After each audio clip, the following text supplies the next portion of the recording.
If you walk through some of the display manufacturers, as you guys have discussed, it's almost like a traffic jam where you can't get through because so many people are in awe. Oh. I said awe. AWE. That's better. From ISE 2024, listen as we've got two fantastic guests who give you the takeaways from ISE 2024. All that and more next on AV Week. This is AV Week, episode 651, recorded at ISE 2024, live from ISE 2024, part 2. This is AV Week, your weekly wrap-up of audiovisual news and information. My name is Tim Albright, your host. The biggest news of this week is that we are in Barcelona for ISE 2024. With me is my wonderful guest, Bren Walker from Kirkegaard. Welcome, ma'am. Thank you for having me. Absolutely. Good to see you across the water. Indeed. I think I've seen you here more than I've actually seen you in North America. That is accurate. It is, That is isn't accurate. And you and I are not going to talk about football because... We can't. She's a Browns fan, I'm a Bears fan, we'll just leave it at that. Yes. She got farther though. Steve Greenblatt from Control Concepts, how are you, sir? I'm doing great, how are you? And you're a Giants fan, so never mind. You're in my camp, dude. So... At least Brent got some hope. Brent at least had a playoff game. I mean, we had excitement. We had our Super Bowl. We beat San did. Francisco. Yes. That was our Super Bowl. We beat the Packers for you. I appreciate that. I really do. All right. So, just like the last episode, we're here in Barcelona, ISE 2024. Bren, what is like the most exciting thing, or what's the most unique thing, or what's the most the thing that just kind of stands out from you, 2 days in from this show? The micro LED from Samsung. Yeah. I'm very excited about that. And I guess the main reason I'm excited about it is because I work with architects. Yeah. And some architects like a lot of glass. Sure. Right? And I've been dying to do some designs with transparent LED, and it's just not been affordable to do. Yeah. And I can see a time coming where I'll be able to do that. And that, for me as a designer, is just a thrill, right? Really quickly, because one of the things that Mike Blackman, the show director of ISE, kicked off the show on Tuesday with a press conference with a member from the press. One of the things he highlighted was the transparent LED in front of the Fury here. What do you think about that as using that as a potential, oh, hey guys, see what we can do? Oh, we'd have to do more of it. Yeah. I mean, I think, speaking as an AVIXA board member, if we stand for experience, we have to show experience ourselves, and we have to show as much as we can how to use the tech so that people who may not have the opportunity to do those things just based on what their business is or what their clients are inclined, they at least get to see it, and then they can imagine things, right? Like, I think that's part of what our role is, not only to create an environment for people to gather, but also to help people imagine what could be. And then that translates down to whatever their clients, whoever their clients are, whatever their budgets are, but just to give them ideas about here's a direction that you can go. So yeah, transparent LED. I'm just so excited. All right, Steve, what's something that's just wowed you this week? The crowds. Okay. There's been it's quite a big turnout, quite a big turnout, and if you walk through some of the display manufacturers, as you guys have discussed, it's almost like a traffic jam where you can't get through because so many people are in awe. Specifically, LG had this movable tile display, which was caught everybody's attention. But a lot of people in front of the Samsung wall. There's just a lot of people that are just gazing at technology, and that's great to see. And that it obviously shows that our industry is evolving, and it's still keeping people's attention, and they're still intrigued by it. For me, I'm looking at manufacturers that want to work together, and we're seeing more of that. And I think that that's a good thing. Our industry is becoming more open. It's becoming more about working together to satisfy clients' needs rather than trying to wall off solutions, and I think that that's an important thing. We started to see that transition at Infocom, and it's continuing here. Well, one of the things about that is I have been doing this AV Week thing for a minute, and 10 years ago, we were still talking about the walled garden. 5 years ago, we were still talking about the walled garden. How important is what Steve was just talking about, Bren, about that the lowering of those walls and not quite coming together, right? This is not kumbaya, but it is, where, manufacturers are realizing, oh, hey, our systems can work better and service the customer better. How important is that? I think it's unavoidable, Okay. frankly. We're living in a world where no one has the secret. Yeah. If you think you have the secret, you don't. Somebody else has thought about it too. You might just have not run into them yet. So it's very rare for someone to do something that cannot be replicated by someone else or that someone else isn't already working towards too.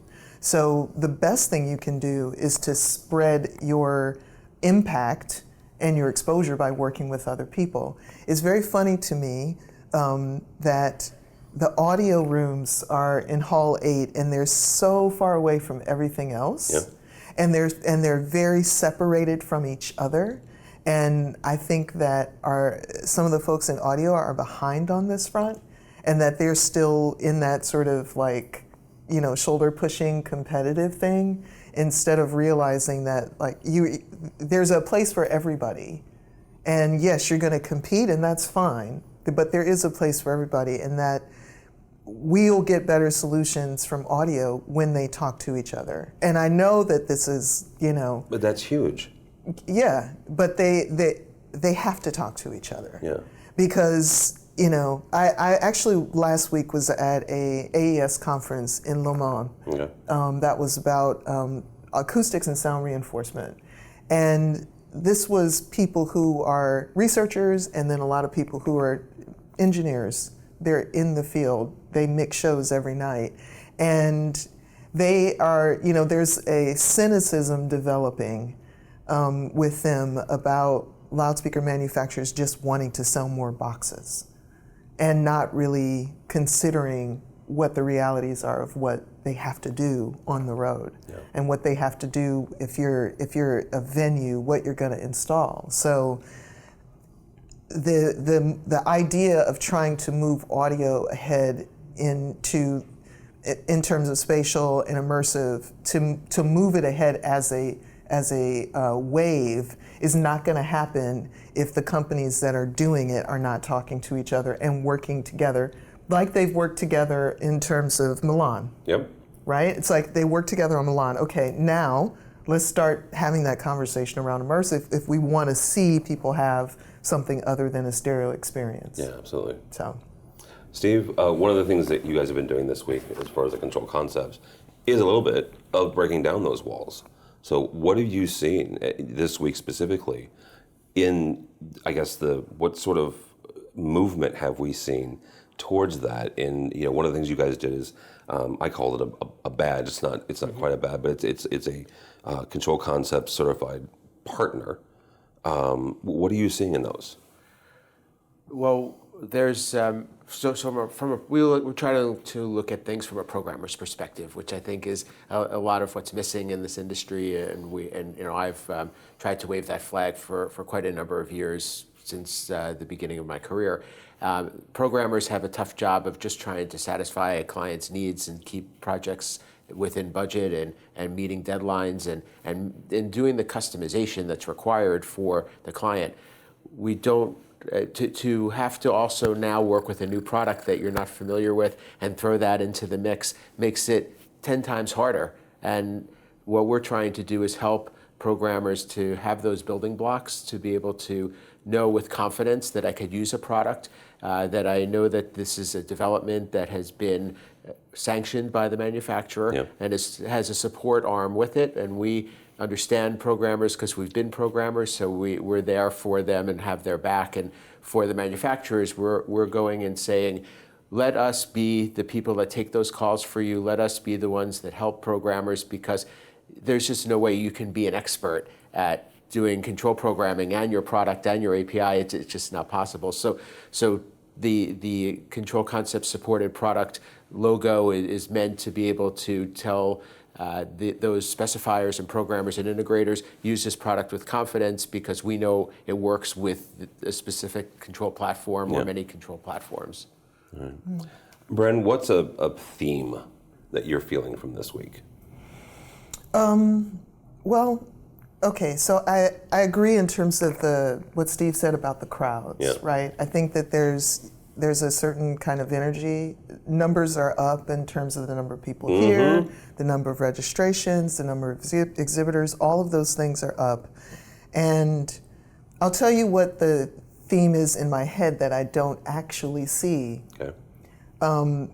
The highlight for me of the conference so far was the session on wellness in the workplace and mental health. And one of the people on the panel works for one of the display companies, and she's actually light sensitive. Okay. So she's in the hall that has the most light happening, oh my God, and has to step out, right, on a regular basis. And we had a conversation afterwards about how what we don't have here is a way for people who are sensitive to have a place to go. We have the gardens, right? Yeah. But I think we have to actually pay more attention to this because we're developing and putting things out in the world that people are exposed to that we can't say that it's entirely safe to be in front of video all the time. Yeah. We know it's not, actually. We know it's not good to be on camera all the time. No offense. Love being here. But the impact of us doing Zoom calls all the time and being on camera, what it does to us cognitively, what happens to us when we're exposed to that a level of light all the time. So one of the things that I hope to see happen is that there's a trend toward us addressing wellness at the conference itself and giving people here who need and want, and most people need it more than they know because we're also, we were talking about how we're doing work after we're here and we're up till late hours and not getting enough sleep, and we all need, I think, to make sure that we take good care of ourselves while we're here. Absolutely. So. All right. Steve, what's a trend? What's a theme for this week? Similarly, we're all people, and and community, I think, is important, and that's why we're all here, is to see each other and to have conversations that we can't have on video. And I continue to say that the in-person events are a critical part of business, and I think that we need to also consider the fact that we're all here to be in business. So we have to build those relationships and have those conversations that are critical, I think, for us. And I think just being able to take it all in and to be able to see everything and understand what's going on outside your little world is really important to me. All right. Bren, as we wrap up here, what's a takeaway from this week for you? What are you going to go home with after ISE 24? Well, I'll just say that people who've seen me before have noticed these sort of patterns that I wear. And if you're listening and not watching, Bren is wearing a lovely green and white African bridal pattern. Yes, and this was produced in Swaziland by a micro venture. It's Women in a Village, and I actually bought this where I live in Canada on a little tiny island, right? It shows how we're sort of connected. And two things about that. I'm going to keep wearing something like this until we have Integrated Systems Africa. Okay. So you'll keep seeing me in these patterns until we have it. And I'm also, the other takeaway is I'm more thoughtful now about companies that are launching and trying to do something, trying to just get their legs under them. And I imagine if you're a small company and you've just developed a product, being at a place like this can feel like I'm just a little tiny pebble in this huge sea with all these big manufacturers. Yeah. But I hope they stay encouraged because the big ones always fall off. The list changes and you can rise up. So the takeaway for me is more growth for us everywhere. More growth with our connections with each other, with companies collaborating with each other, and with new companies having opportunities to enter the market. Yeah. Steve? My takeaway, I think, is that one, I encourage people to come to these types of events and understand that you get different things out of each one. And I feel like ISE is a very different experience in Infocom. So I would encourage people to consider coming. And it's not, you shouldn't look at it as this is your international show and the other is your domestic show. But I think the main thing that is important here is that you have to be seen and you have to be a part of things. And I think that we underestimate too the power of the relationships we've built online, and then when you get to see people in person, it just makes it so much grander. Yeah. And I feel very rewarded by that, and it makes those things pay off. But a lot of people question what is the value of doing things online, and I think that you realize that if you're yourself and people get to know you there, then when you meet them in person, it's a much easier transition, and now you're putting the name with the face, and there's consistency. So I don't know. It's a little bit of a different take on things, but I think having relationships has been very critical to me, especially in the last 5 years. No, I would agree with that. I mean, to Bren's point, her and I have seen each other at ISE more than we have anywhere else. Not that we live next door to each other, right? But I agree with that, right? 100%. All right, Bren Walker from Kirkegaard. How do people connect with you or Kirkegaard? Bren at Kirkegaard.com. And I would give a LinkedIn thing, but my LinkedIn was hacked. Microsoft, get me back in, please. How many times do I have to show you my ID? And I don't know that that's going to happen, so I don't know that I'll return to LinkedIn. So just Bren at Kirkegaard.com until I start something else. Who knows when? Yeah. Threads? I think TikTok, actually. Oh, there we go. I like that. Yeah. I might make that You dive. should. I have a strategy around it. All right. So I will look we'll for see. it. We'll see. Trendsetter. Mr. Greenblatt. Well, find me here on AVNation.tv on A State of Control with my buddy Rich Fregosa, and we have the Control and Programming and Automation podcast. For my company, you can find us at controlconcepts.net, me personally at Steve Greenblatt. I also do another podcast with James King called Ask the Programmer. And last but not least, we have a URL called controlmyavproduct.com, so check that out. All right, very good. Thank you both so much.